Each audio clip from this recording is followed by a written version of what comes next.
Every school textbook gives you the same story. Julius Caesar set fire to his ships in the harbor of Alexandria. The flames spread to the docks, and one of the greatest collections of human knowledge in the ancient world burned to ash in a single night. Clean, simple, tragic, and almost completely wrong. Because the real story of how the Library of Alexandria disappeared is so much stranger, so much more uncomfortable, and so much more human than a single dramatic fire. And once you hear it, you will never look at the institutions you trust the same way again. But to understand how it died, you first need to understand what it actually was. Because most people picture a library and think of shelves and silence. Alexandria was nothing like that. It was a calculated project of intellectual domination.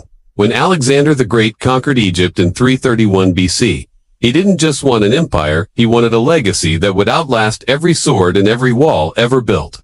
He commissioned a city designed from scratch to be the intellectual capital of the known world. And at the center of that vision was an idea so ambitious it sounds like fiction. One building, containing all of human knowledge, from every civilization that had ever put thought to papyrus. The scale of that ambition is hard to overstate, but the methods they used to fill it. That's where it gets genuinely insane, because the Ptolemaic kings who built the library didn't ask politely. They took every ship that docked in Alexandria's harbor was boarded by royal officials, not to check cargo for taxes, but to check for scrolls. Any written texts found on passengers or merchants were confiscated on the spot. Copies were made. The copies went back to the owners. The originals went into the library. They called these books from the ships and kept meticulous records distinguishing originals from copies, which means they knew exactly what they were doing and had zero shame about it. But even that wasn't the most audacious thing they did. Ptolemy III borrowed the official state copies of plays by Aeschylus, Sophocles, and Euripides from Athens, texts considered Greek national treasures. He put up 15 talents of silver as a deposit guarantee he'd return them. He kept the originals, sent back copies, forfeited the deposit without a word of apology. The library didn't want knowledge. It wanted ownership of knowledge. And that distinction matters enormously for what comes next. At its peak, the library held somewhere between 400,000 and 700,000 scrolls. The scholars inside weren't just reading, they were rewriting what humanity thought it knew. Eratosthenes calculated the circumference of the earth using a stick and a shadow, and got it almost exactly right.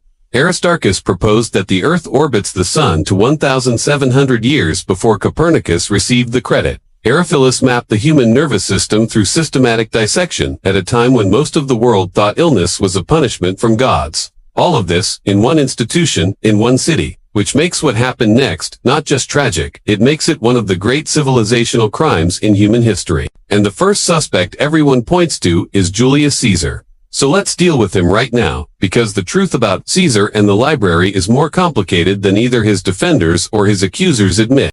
In 48 BC, during his campaign in Alexandria, Caesar did set fire to ships in the harbor. Ancient sources, including Plutarch, suggest the fire may have spread to warehouses on the docks that possibly contained scrolls. Possibly, maybe, a storage overflow facility. Not the main library. Not the Mausian. And here is the detail that almost nobody mentions. Caesar spent months in Alexandria after this incident, was hosted by Egyptian royalty, toured the city, wrote about it in detail, and never once was treated as the man who burned their most sacred institution. If he had destroyed the library, that silence would be impossible. Caesar lit a match near the building. He did not burn it down.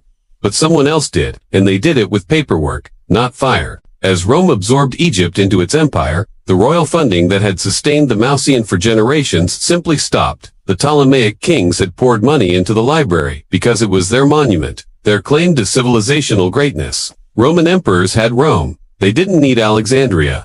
Imperial funding became irregular, then sparse, then effectively non-existent. The scholars still came. The institution still functioned on reputation alone, but the aggressive acquisition program ended. The library stopped growing. And here is something that every institution in history has eventually learned the hard way. A library that stops growing starts dying. Slowly, quietly, like a fire that nobody notices going out. Then in 270 AD, over 300 years after Caesar, the emperor, Aurelian, suppressed a rebellion in Alexandria with military force. The royal quarter of the city, where the Mausian stood, was caught in the fighting and severely damaged. This is almost certainly when the great research complex itself ceased to exist as a functioning institution, not burned dramatically in a single night. damaged in urban combat and then simply never rebuilt, because by then nobody in power thought it was worth the expense. But even this wasn't the moment that should make you angriest.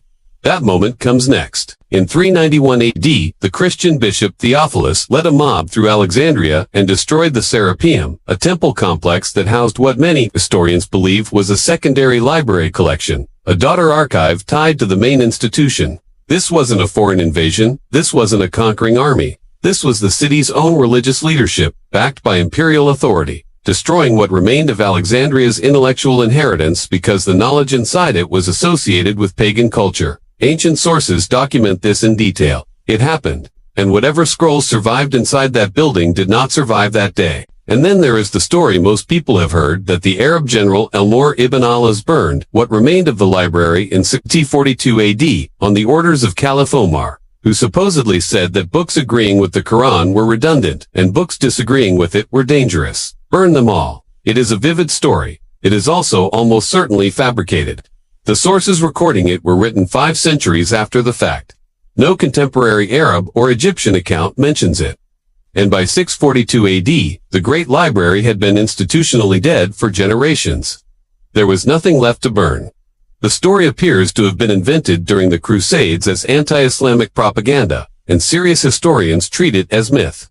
The Arab conquest arrived not at a living library, but at its ghost. So here is the real answer to how the Library of Alexandria died. Funding cuts when political priorities shifted. Scholars leaving when the prestige faded. Physical damage from wars nobody bothered to repair.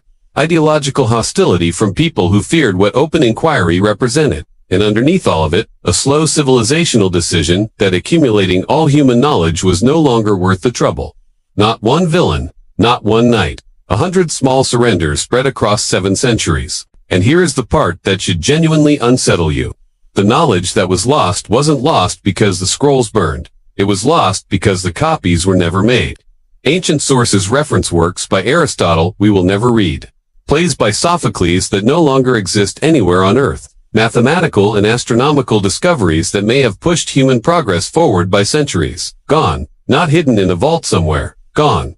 The great irony is that the library's entire mission was to make knowledge permanent, and its failure to survive made knowledge more fragile than it had ever been. We spent the next 1,000 years slowly rediscovering things that had already been known, figured out, and written down. The single fire story is seductive because it gives us a villain and a moment and a clean place to put our grief. But the real story is worse.